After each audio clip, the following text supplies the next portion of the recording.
Christmas Oranges, retold by Linda Bethers, illustrated by Ben Sowards. In a town not so far away, and in a time not so long ago, there lived a little girl. Her name might have been Eve, or Mary, or Sarah, but no one knew for certain, for this little girl had been left on the steps of an orphanage a few years earlier. A note had been pinned to her nightshirt saying, "Please take care of this baby. She is a good baby." No clue was given as to her name. The lady in charge of the orphanage, Mrs. Hartley, began calling the baby Rose because of her rosy cheeks, and Rose she had been ever since. Rose's early years were spent at the Greenwoods orphanage. She was loved and well taken care of by Mrs. Hartley, and because she could remember no other home, she was very happy. She used to tell herself she had 30 brothers and sisters, for she loved all of the children at the orphanage. Sometimes they had disagreements and arguments, as brothers and sisters do, but they still cared for each other. One wintry November, when Rose was 8 years old, a terrible flu epidemic swept through the country. People old and people young became ill. People old and people young died. The orphanage was no exception. Many of the children became very ill, and some of the children died. Mrs. Hartley, with her kind, loving heart, cared for the sick children as if they were her own. She bathed their fevered faces with cool water. She coaxed them to sip broth. She held them close and rocked them through the night. But after many days and nights of this, Mrs. Hartley too caught the terrible flu and slipped quietly from this life. With her death came the closing of Greenwood's orphanage. Mrs. Hartley had no children to carry on her work, and the townspeople felt they were too poor to take on the added burden of the orphanage. It was decided that the children would be sent to other institutions throughout the country.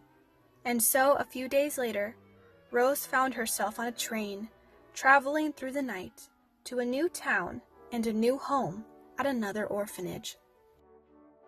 As Rose timidly stepped through the doors of Iron Gates Orphanage, she could not help feeling scared and disappointed.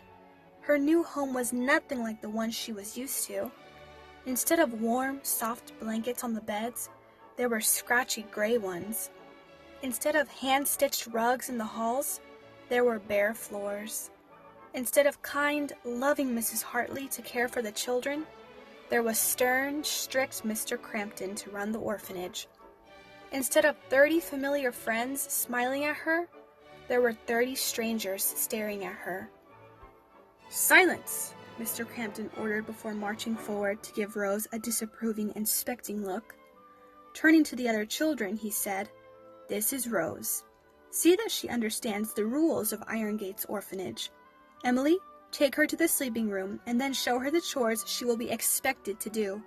The rest of you, go back to your duties." A young girl about Rose's age beckoned for Rose to follow her. They walked silently to the end of the hall and just as quietly climbed the stairs. Once they had started down the hallway and could no longer be seen from the entry, Emily leaned over to whisper quietly to Rose, "I'm glad you're here. I'm 10. How old are you?" Rose had been so frightened by Mr. Crampton's order for silence, when it seemed to her the children were already silent, that she dared not speak. She kept her eyes lowered and did not reply. Emily took her hand, patted it, and whispered, "It's all right to whisper up here. Mr. Crampton can't hear us.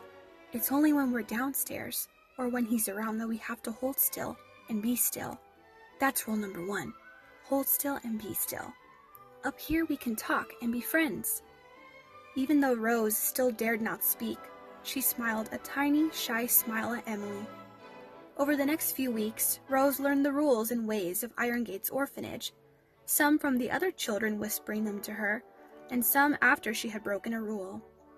Breaking a rule was the hardest way to learn, for Mr. Crampton believed that once a rule was broken, there must be a punishment. Explained to him that a new child didn't know a rule did no good. He said that if he let one person off for that excuse, others would try to use it too. Every rule broken must be met with punishment. Mr. Crampton's 3 favorite punishments were sentencing a child to miss a meal, do extra chores, or spend the evening by themselves. Rose soon learned or guessed most of the rules and was able to avoid punishment. November's white, bleak snows soon became beautiful accents to December's Christmas greens and reds. Everywhere the Iron Gates children walked, they saw signs that Christmas would soon come. They would stand out in the cold evening air and watch through lighted windows as happy, smiling families decorated trees, or gathered around pianos for singing, or baked wonderful Christmas treats in warm, lighted kitchens. On one of those evenings, as Rose and Emily stood watching a lovely little girl twirling around her parlor in her pretty new flannel nightgown, Emily explained to Rose about Christmas at Iron Gates. She told how Mr. Crampton always said he would like to forget Christmas altogether, but the townspeople wouldn't let him.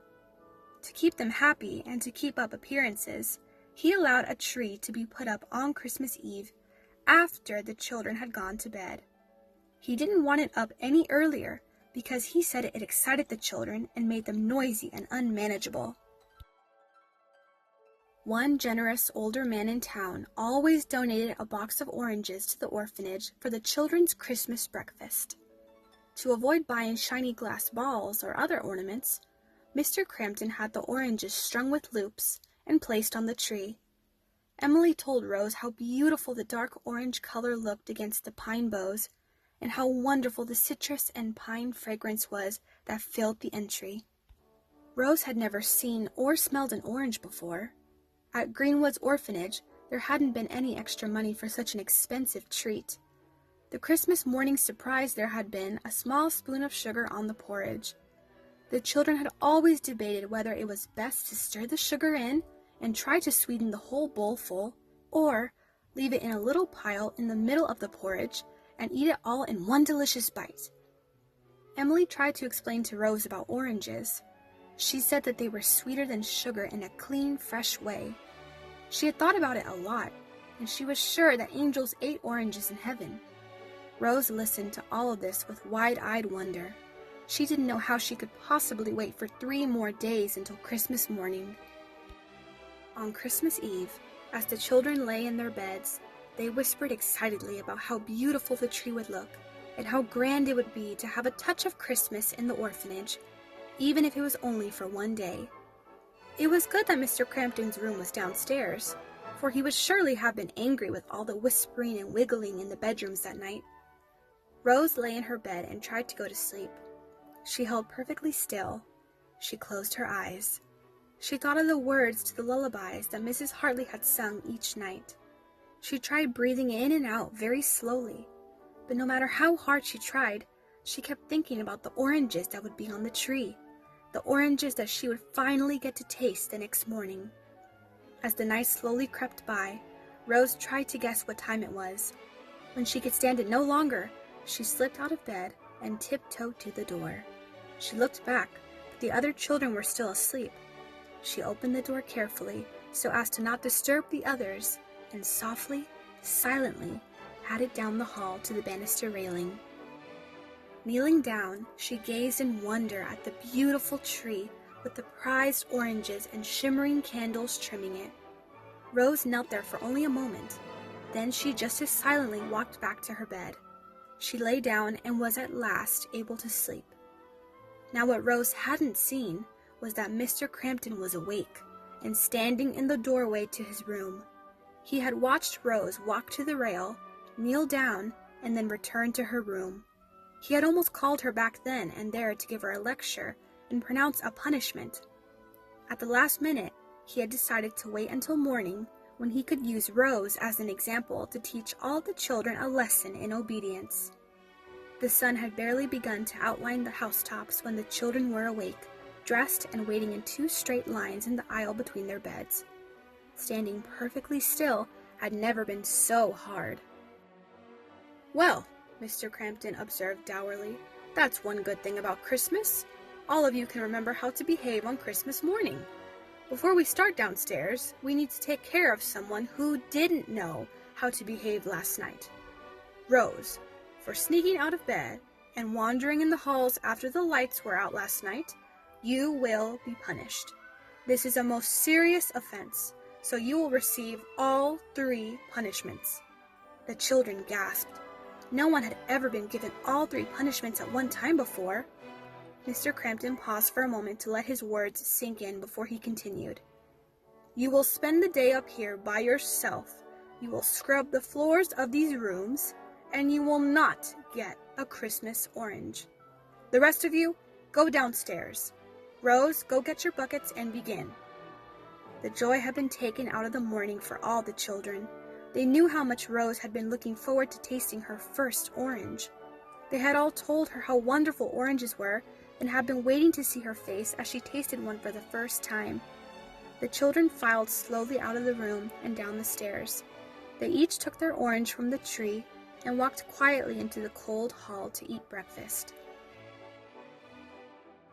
On one occasion, when the older gentleman had delivered the oranges to Iron Gates, a small boy had asked if the children had to eat the oranges for breakfast, or if they could save them and eat them later.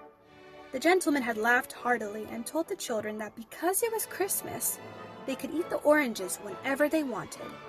Mr. Crampton would have liked to order the children to eat them at breakfast, to have the mess over and done with, but he didn't dare go against what the old gentleman had said. While Emily sat looking at her orange and wishing Rose could have one, a wonderful idea came to her.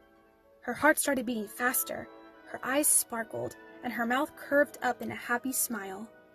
Mr. Crampton was called to the front door, and as soon as the door closed behind him, Emily whispered to the child next to her. He smiled broadly and quickly whispered to the child next to him, and so it continued until every child had heard the message. One by one, the oranges disappeared from the table and were placed in pockets for safekeeping. When Mr. Crampton returned to the room, he noticed the oranges were missing from the table, but knew from the absence of peelings that the children hadn't eaten them. He decided it was because the children were too sad about Rose to eat the fruit this morning. He nodded his head in satisfaction, sure he had put his point across. The children did their chores as they did every day. Once the oranges had been passed out, Mr. Crampton treated Christmas like it was any other day. The children went about their duties quietly, but each pocket still showed a bump where an orange was hiding. At supper, the children ate their meals and then quietly slipped the oranges from their pockets, peeled them, and ate them too. Each evening they were sent to bed immediately after cleaning up from supper, and tonight was no exception. As the children dutifully climbed the stairs to bed, they kept their eyes down and their faces solemn. Mr. Crampton couldn't have been more pleased with how subdued the orphans were. The children entered the dark sleeping room quietly. Each pair of eyes was quickly drawn to Rose, who lay huddled on her bed, her face turned away from the door. Emily tiptoed over until she could see Rose's tear-stained cheeks and swollen eyes, now closed in sleep. She gently touched Rose's shoulder to waken her. Rose opened her red, swollen eyes, and then, as memories of the day returned, they again filled with tears. "Oh, Emily," she sobbed, "this has been the worst day I've ever had. I didn't know it was so wrong to go look at the tree, and now I've missed it and the beautiful oranges." Emily hugged Rose as any real sister would and whispered, "Don't cry anymore. We have a surprise for you." At Rose's first sobs, the children had gathered round her.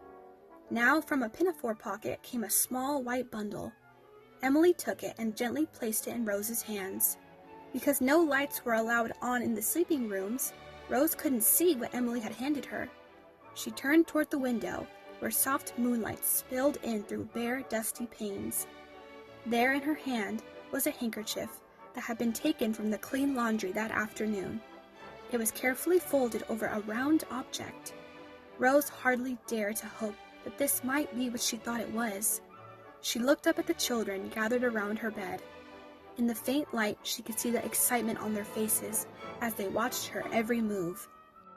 With shaking fingers, Rose peeled back the corners of the handkerchief, and there, in the palm of her hand, was an orange. Not an ordinary orange, but an orange that was lopsided and uneven. an orange made up of a segment from each child's orange. While the children had sat at the table quietly eating, each one had secretly passed a section of orange down to the girls at the ends of the tables. The girls had put the pieces into clean handkerchiefs in their pockets.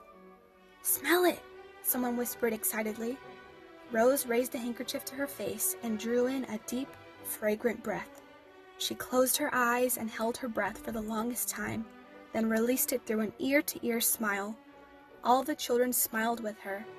"Taste it," someone else whispered. Rose slowly raised a segment to her lips. She opened her mouth and took a gentle nibble. Her eyes widened in surprise, and her mouth slightly puckered at that first tangy, sweet taste. The children were watching so closely that as Rose opened her mouth, their lips parted too. Now, when they saw her pucker and then smile, they all quietly laughed and hugged each other. As if by magic, several more clean, orange-filled handkerchiefs were pulled from pinafore pockets and opened up. The orange segments were quickly broken into smaller pieces, and one was given to every child. Each one took one last sniff of that fresh, orange smell, and one final lick of that tangy, delicious juice before popping the last small bite into a waiting mouth. While the children enjoyed the last of the Christmas oranges, they all commented on how they had never had such sweet fruit before. This year's oranges were the best by far. What the children didn't realize until many years later was that the oranges were the best that day because they were sweetened with friendship, kindness, and love. In the years to come, many of those children at the orphanage had more money and possessions than they had ever dreamed possible, but they never forgot the feelings that were in their hearts that day as they each shared a small slice of their Christmas orange. The end.